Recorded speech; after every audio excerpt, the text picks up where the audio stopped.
গোপন সূত্রে জানবার পারলাম আইডিয়াল কলেজের সামনে নাকি নতুন একটা রেস্টুরেন্ট হয়েছে, তার নাম নাকি রয়্যাল ডাই। মাশাল্লাহ, রেস্টুরেন্টটাতে দেখি মাশাল্লাহ অনেক বেশি সুন্দর। আশেপাশটা দেখে আমি প্রথমে ভাবছিলাম এটা মনে হয় ছোটখাটো একটা লাইব্রেরি, কিন্তু না, এটা আসলে রেস্টুরেন্টের একটা ইন্ট্রিও। তো আমি এখানে আইসাই মেনুটা ঝটপট লয়ে লইলাম, দেখলাম যে মেনুটা মাশাল্লাহ খুবই সুন্দর।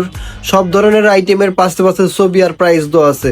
আর ওগো প্রাইস এত বেশি বাজেট ফ্রেন্ডলি দেখাই আমি একটা সুন্দর কইরা চকলেট কোল্ড কফি আর সাথে একটা চাউমিন বি অর্ডার করে দিছি। প্রথমে আমি চাউমিনটা খাইবার লাগলাম, চাউমিনে আমার মানে এত বেশি মজা লাগছে আমি বইলা বুঝাইবার পারম না। আর এখানে চিকেনের কোয়ান্টিটি এত বেশি দেওয়া হয়েছে, মানে একবারে 150 টাকায় একবারে ভরপেট ফুল, মানে খাওয়ান যারে বলে আর কি। চাউমিনটা খাওয়া শেষ করে আমি কফির দিকে একটু তাকায় তাকায় দেখবার লাগছিলাম। মাশাল্লাহ, ডেকোরেশন তো ভালোই সুন্দর করছে। মার্গারিটার টেস্ট আমার মোটেও ভালো লাগে নাই, আমার অনেকটাই শরবতের মতো লাগতেছিল কেন জানি। বাট অনেস্ট রিভিউ যদি বলি, আমার কাছে চাউমিনটা বেস্ট লাগছে। আর ওদের ফুল ইন্টেরিয়র ডিজাইনটা আমার কাছে দারুণ লাগছে। তো খাওয়ার পর অলমোস্ট আমার 450 টাকার মতো বিল চলে আসে। বিলটা দিয়ে আমি মিররে আসি, আইসা একটু ভাবসাব লিবার লাগছি।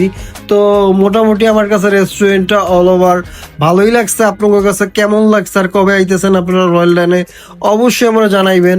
আর রেস্টুরেন্টের পাশে যে অ্যাকোরিয়ামটা আছে, এই অ্যাকোরিয়ামটা দেখা যাইতে অবশ্যই ভুলবেন না। এখানকার লাল নীল মাছগুলা কিন্তু দেখে আমি অলমোস্ট প্রেমে পড়ে গেছি।